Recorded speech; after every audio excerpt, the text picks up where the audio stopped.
I got 100 pack of pills, and these was ecstasy pills.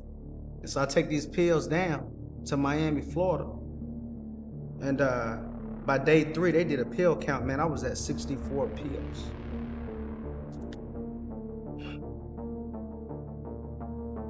You took 36? I took 36 in 3 days.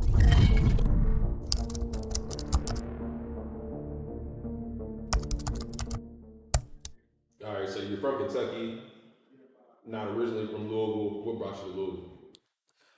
Man, I'm gonna tell you the honest truth, man.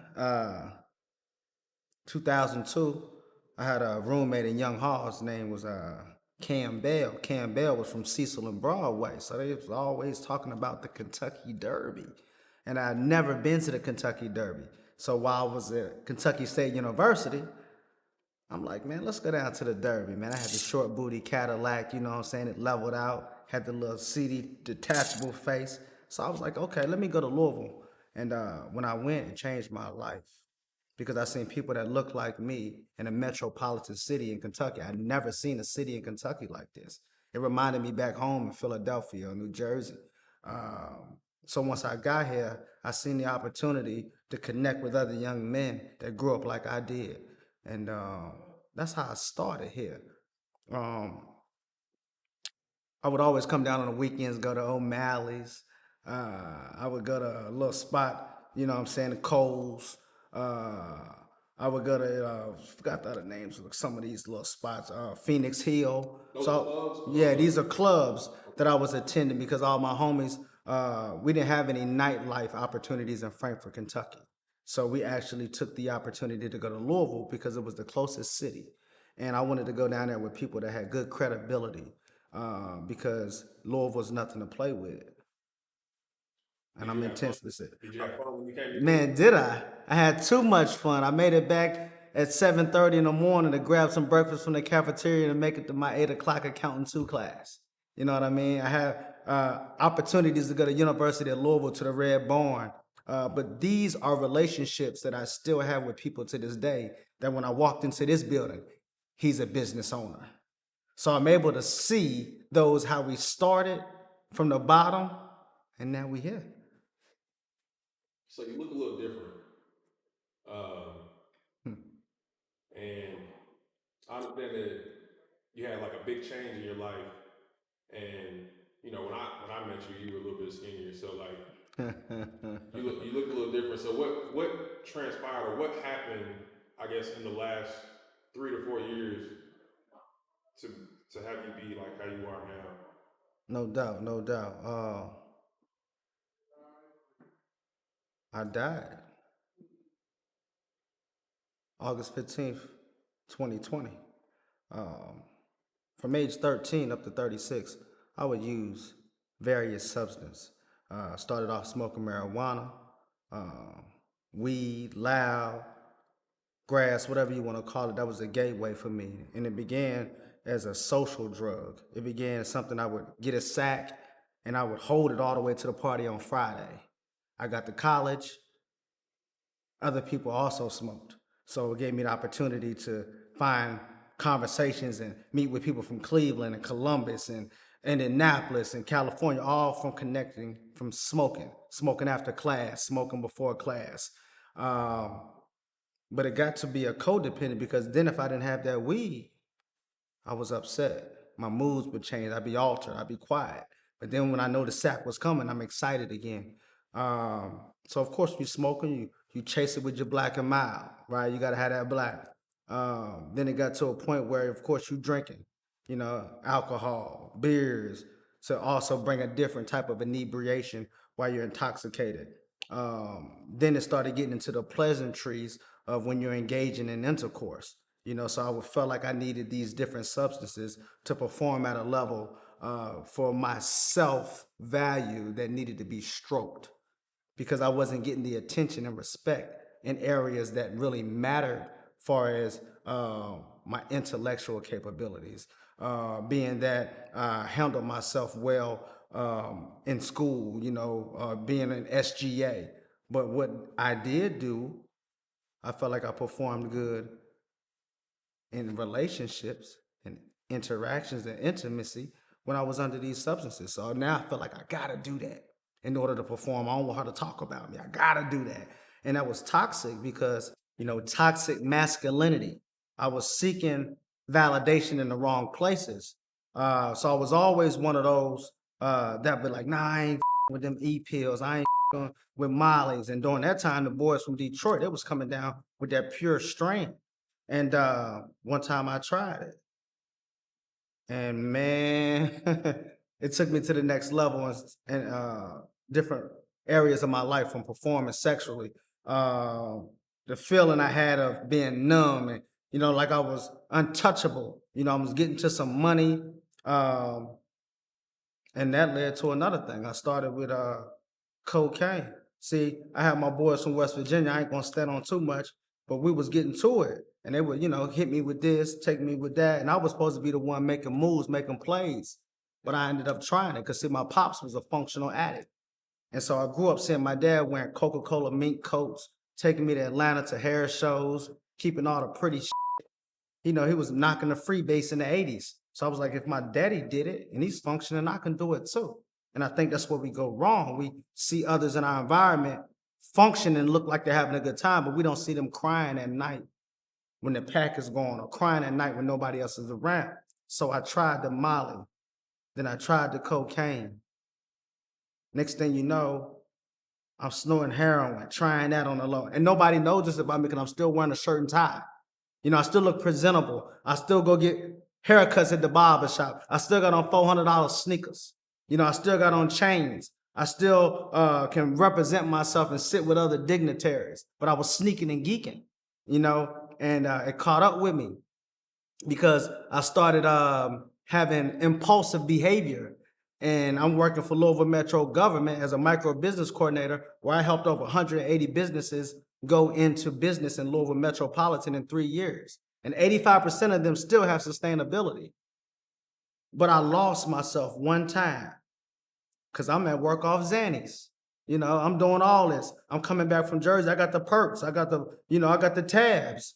And I'm like, shit, I'm going to pop one of these just, make it through the day. And it caught up with me. And I lost my job. I lost my mind. I lost relationships. So I had to start working at Amazon, and I'm taking jobs just to make it through, delivering pizzas, and now I can't forgive myself. You know what I'm saying? I'm beating myself up more than anybody else. So I said, you know what, it, I'm gonna leave everything. I left my relationship. I was engaged with a young lady for 8 years. And I said, I'm going to Miami to be an A&R, chase this music. One of the biggest mistakes I made, but it failed to help me to success. And I got 100 pack of pills. And these was ecstasy pills. And so I take these pills down to Miami, Florida. And by day 3, they did a pill count. Man, I was at 64 pills.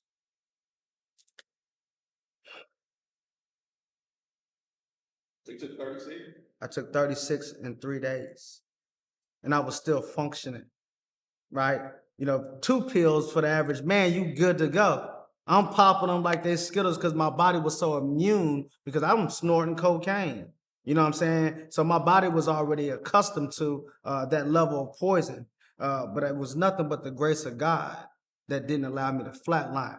And so I'm in the back of their car. We on the way to a party, 8th and Collins. And I felt my body and my spirit separate. And I was going in and out of consciousness. I could see flash. You know how they talk about the flash and shit, where you see every picture, everything that you went through in your whole motherfucking life? I seen all that. And it scared the out of me. I seen my daughter's faces. And I said, God, please don't let me die. Give me one more chance at life. And that's how I got to a point where I asked for forgiveness. And they left me in this house, bro, for 3 days to sober up. They didn't want to be around me. 3 days. And I prayed it on my knees, stretched out on the floor. Because see, at 13, I received the Holy Ghost. I was going to a Pentecostal church, apostolic. I knew right from wrong. My uncle was a pastor, but I always dealt with nature versus nurture. So nurture, my peoples told me Bible study. We're going to read the Bible. We're going to go to prayer meetings. We're going to go to church. But my homies was like, that ain't cool. We smoking. We getting high. I got this 40 on me. We running through these women. And so I always was pulled in both of these directions. So I knew what to do. I got on my knees and I stretched out before God and I cried. And God gave me a second chance, man. They took me to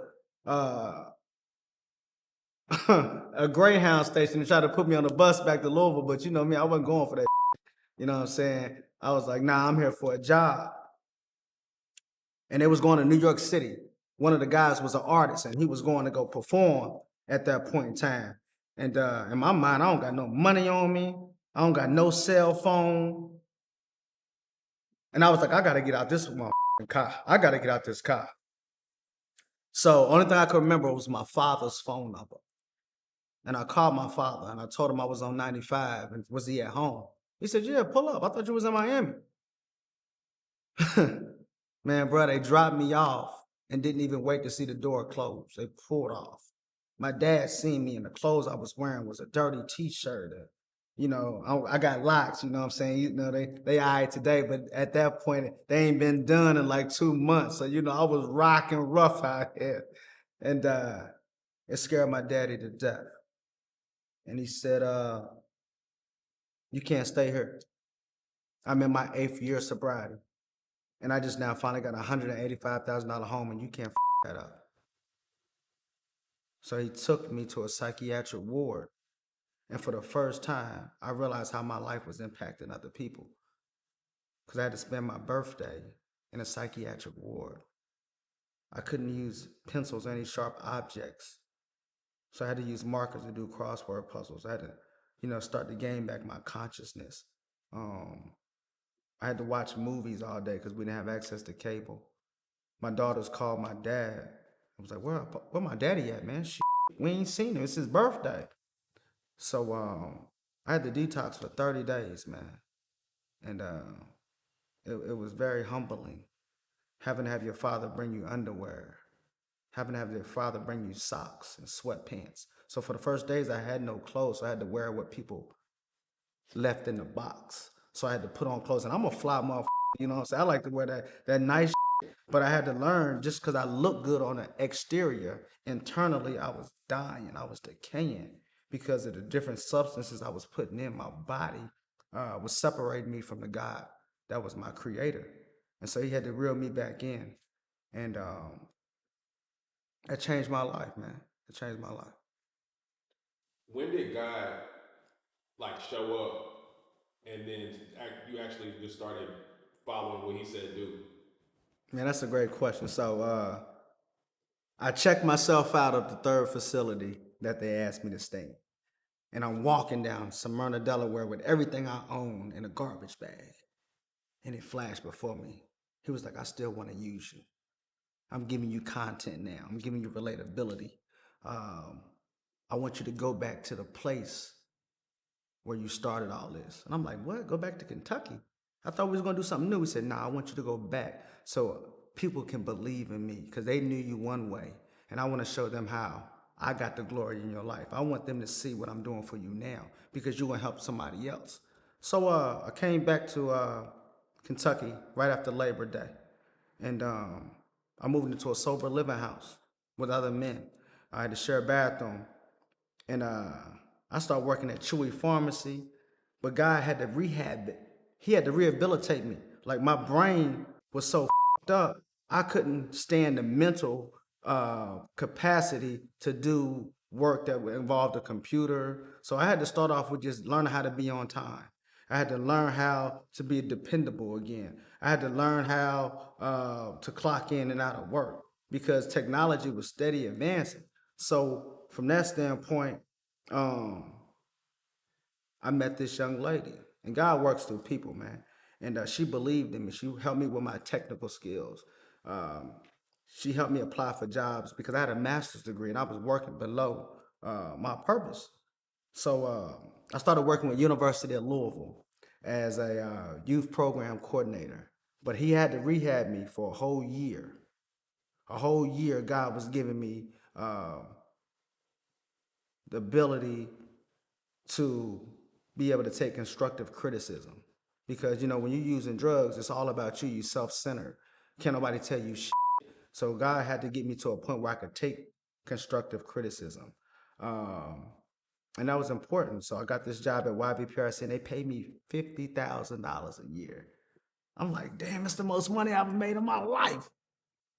Uh, he took me out of a BMW Z4 that broke down on me on the way back from seeing my mom for Mother's Day and put me in a 2015 535. And my credit was shot. And I drove off the lot off of Blankenbaker in a 535 series with 3,000 down. That don't happen. Um, God was just telling me I still want to use you. I wrote a book called What's Happening to Me, and it's dealing with adaptation intelligence for at-risk youth and also for adults that used to be at-risk youth. And it got published through Newman Springs Publishing. But I started writing this book while I was still using it, but God wouldn't let it get published because I was still sneaking and geeking. And he wanted me to be all the way finished with it. I had to be dead to that because I couldn't be speaking to millions and to young kids and I'm still going home getting high. I had to be relatable and transparent. So I got a book. Then I did a podcast. It's called Checkmate 1921. It's on Anchor. And it's in over 15 different countries, from India to Taiwan to Japan to Ireland to United Kingdom to Germany, Singapore, Puerto Rico. Oh, so I'm like, wow. And he's using me by telling my story of what I've been through. I get a PMP certification. They pay me to go get certified in project management. So now I'm an assistant project manager with University of Louisville.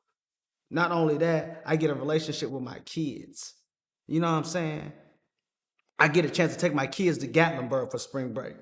I get to show up at my daughter's coronation and pay for the dress. I get a chance to show up to birthday parties and I'm booking out Top Golf. I'm booking out the dinner. So they're getting to see dad able to function and not need a drink while he's doing it. Not need to go get high while I'm smelling like weed in front of them. They get to see me be consistent in my moods, being happy without being under a substance. So is that true freedom? It's true freedom. It's liberating. I get high off of me now. And it's the best feeling I ever had in my life. I'm loaded. I'm going to keep it all the way real, which I shouldn't probably say this, but you know what I mean? I'm loaded. I mean, I just now got a situation where I'm playing with some money now. You know what I mean? But I know what to do with it. I bless people. I'm investing in Airbnbs. I'm investing in event spaces. I give to my kids. They got a fund set up. So all these blessings are gifts through sobriety. I'm in my second year of sobriety now. I've been clean for 2 years. Man, so you got the program that you got coming up. What will you be doing in that? Okay, so this new program is called PAVE, Parents Advocating Violence Engagement. So it's with Kenny Boyd. Kenny Boyd used to teach this program called Youth Alive. And it helped young people have something constructive to do. And it taught them some of these principles that I want to share with you. Speak less. Let your results talk for you. Listen more. You cannot learn if you don't listen. You cannot grow if you don't learn. React less. The less you react, the better you can respond. Observe more. The more you observe, the clearer the situation. The clearer the situation, the better your reaction. The better your reaction, the better your results, because we're a result-driven society. So now we get opportunity with this 12-week curriculum where I'll be speaking on self-love. So I can talk about self-love now because I love myself. I can look in the mirror and say I love me. So that helps me love humanity and anybody else that I run into contact with.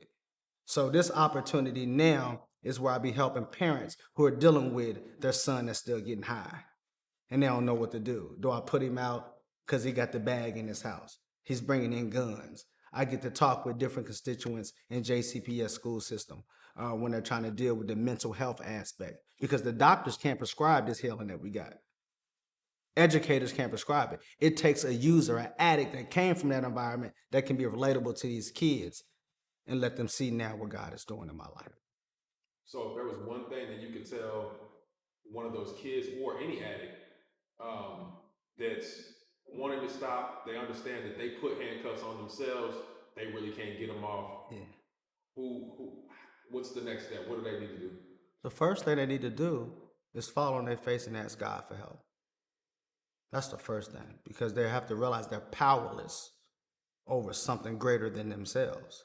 And once they realize that they're powerless to something that's greater than themselves, they can then give the power to God to orchestrate change in their life. And it's real. When you pray, God hears you. And from that point, He'll direct you and show you people that'll help you. People that are human beings will provide you opportunities. If it's going to rehab, you got to humble yourself. If it's going to therapy, I go to therapy twice a week now. I got a therapist because I learned that using drugs was the symptom, but the diagnosis from the prognosis, why was I getting high? So you have to discover your why. Is it to be cool? Is it because you're trying to numb your pain? So I'm able to talk now about my problems. These young people need to understand that they're in a situation because of their parents, maybe. All they need to do is grow up. Keep growing up. Everything you go through is medicine for somebody else. So I would tell them to first pray to God. Once God gives you direction on where you need to go at in your life, then you got to be obedient enough to sacrifice. You need to sacrifice being in a situation where you have everything and be humble. You got to be humble. So is it one no at a time that you're telling yourself, trying to deny your own flesh? Is it one no at a time and then you build up resiliency? How did that happen? Just for the day. 1 second at a time. I go to meetings still because meeting makers make it. I got a sponsor. So I got somebody that's sober for a period of time that's longer than myself.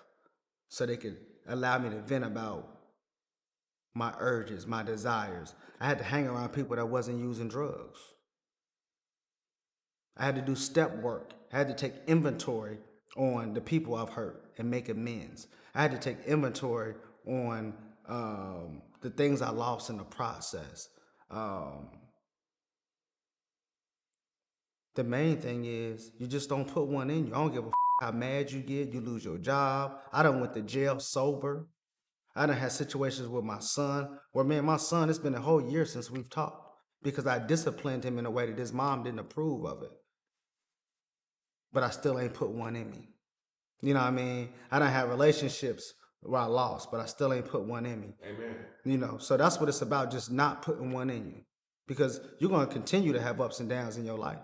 You're going to continue to go through adversity, but you got to be so dogmatic to say, I will not put no drugs in me no matter what.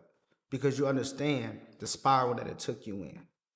You know what I mean? And it's a trick bag it put you in. Like, oh, you clean now. You can smoke you one. You can have some little champagne. One is too many, and 1,000 is never enough.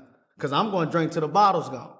You know what I mean? So I know me. And if I drink till the bottle's gone, I ain't going to wake up the next morning and go to work. And if I go to work, I ain't getting paid that $26 an hour. And if I ain't getting paid that $26 an hour, I can't pay that car note.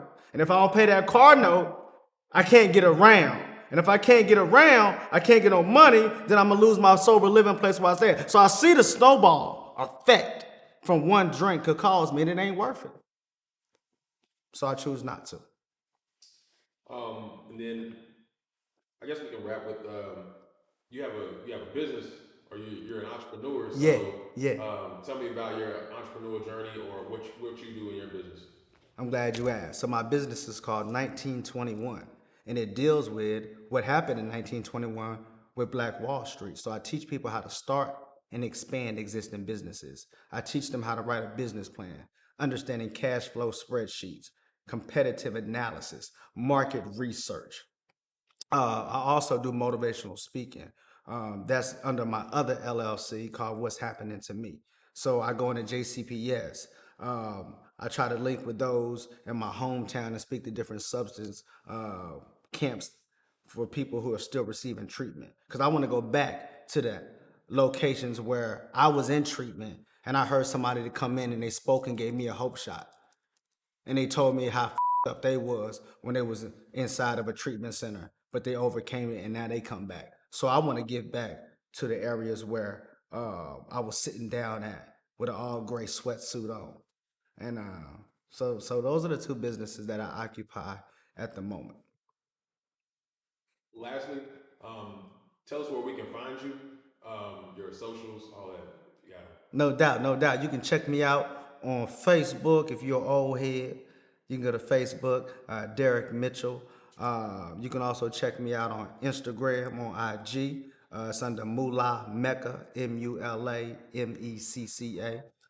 You can check me out on Anchor. It's called it's Checkmate Mr. 1921. You can check out my podcast. If you're interested in booking me for speaking engagements, you can reach me through my email address that I have provided. It's 1921 tmllc at gmail.com. These are some of the platforms that I'm standing on up at the moment to provide opportunities to the world. Thank you. Thank you. Appreciate you, man. God bless y'all.